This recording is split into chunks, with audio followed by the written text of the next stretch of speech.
సంహరించిన పరమశివుడు కైలాసంకు వస్తున్నాడని వార్త తెలిసిన పార్వతీదేవి స్నానం చేసేటప్పుడు ఎవరినైనా కాపలాగా గుమ్మం దగ్గర కాపలాగా ఉంచదలిచి తన నలుగు పిండితో ఒక బొమ్మను తయారు చేసి దానికి ప్రాణం పోసి ఆ బొమ్మతో ప్రాణం పోసిన బాలుడితో ముద్దాడుతూ ఇట్లా అనసాగును.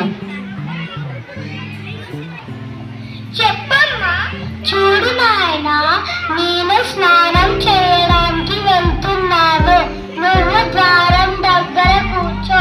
నేను చెప్పేంత వరకు ఎవరిని లోనకి రానివ్వద్దు. ఆజ్ఞ మాత. మాత, నేను ఎవరిని లోపలికి రానివ్వను. మీరు నిశ్చింతగా వెళ్ళి స్నానం చేయండి. కానీ ఆ ఆటపాటలో పడి మర్చిపోవు కదా.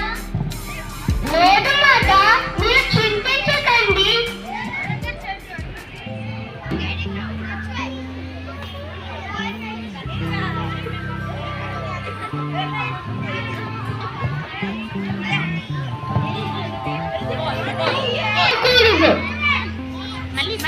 ఓ పశుబాలుడా, నువ్వెవరు?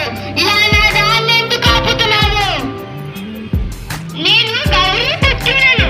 నా మాట ఇచ్చిన ఆజ్ఞని నేను పాటిస్తున్నాను. ఆమె ఆదేశం ఏంటంటే ఆమె ఆజ్ఞాపించే వరకు ఎవరిని లోపలికి రానివ్వద్దని. గౌరీ పుత్రుడవా, ఈ ఆజ్ఞ నాకు వర్తించదు. ఎందుకంటే నేను గౌరీపతి అయిన శివశంకరుడిని. ద్వారం నుంచి తప్పుకోతారగా. కుదరదంటే కుదరదు. అమ్మ ఆజ్ఞాపించే వరకు నేను ఎవరిని లోపలికి వెళ్ళనివ్వను. మొండికే కోమాయకం బాలక, ద్వారం నుంచి తప్పుకో, లేకపోతే పరిణామం భయంకరంగా ఉంటుంది.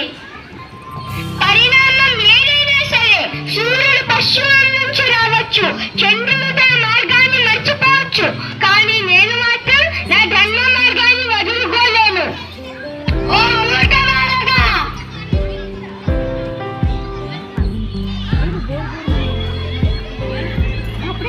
స్వామి, లోనకి ఎలా వచ్చాడు? బాలుడు మిమ్మల్ని అడ్డగించలేదా? అడ్డగించాడు. ఆ బాలుని నేను సంహరించి వచ్చాను. అయ్యో స్వామి, ఎంత ఘోరం జరిగిపోయింది. నేను ప్రాణం పోసిన కుమారుణ్ణి మీరు సంహరించారా? కుమారా, ఎందుకు ఇలా జరిగింది కుమారా? నా బిడ్డ నాకు కావాలి. నా బిడ్డ నాకు కావాలి. ఎవరికనన్నారా? మీరు వెళ్ళి ఉత్తరం దిక్కున తల పెట్టి పడుకున్న ఒక ప్రాణి తలను తీసుకురండి. అలానే స్వామి.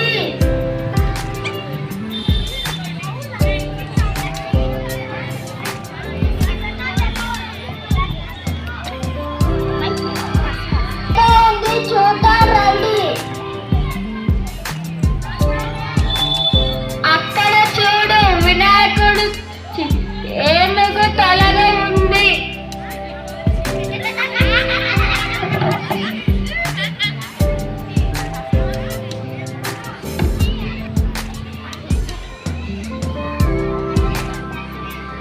ఏమిటి ఇంత అందమైన బాలుడికి ఏనుగు మొహమా? లోకమంతా హేళన చెయ్యదా? పార్వతి, లోకమంతటికి ఈ బాలుడు ఏనుగు మొహంతోటి కనిపిస్తాడు. ఒక నీకు మాత్రం అందమైన బాలుని లాగా కనిపిస్తాడు. గణేశుని ఆవిర్భావం సంభవించింది. అలా పార్వతీ పరమేశ్వరులు కైలాసంలో గణేశునితో ఆనందంగా జీవింపసాగారు. ధన్యవాదములు.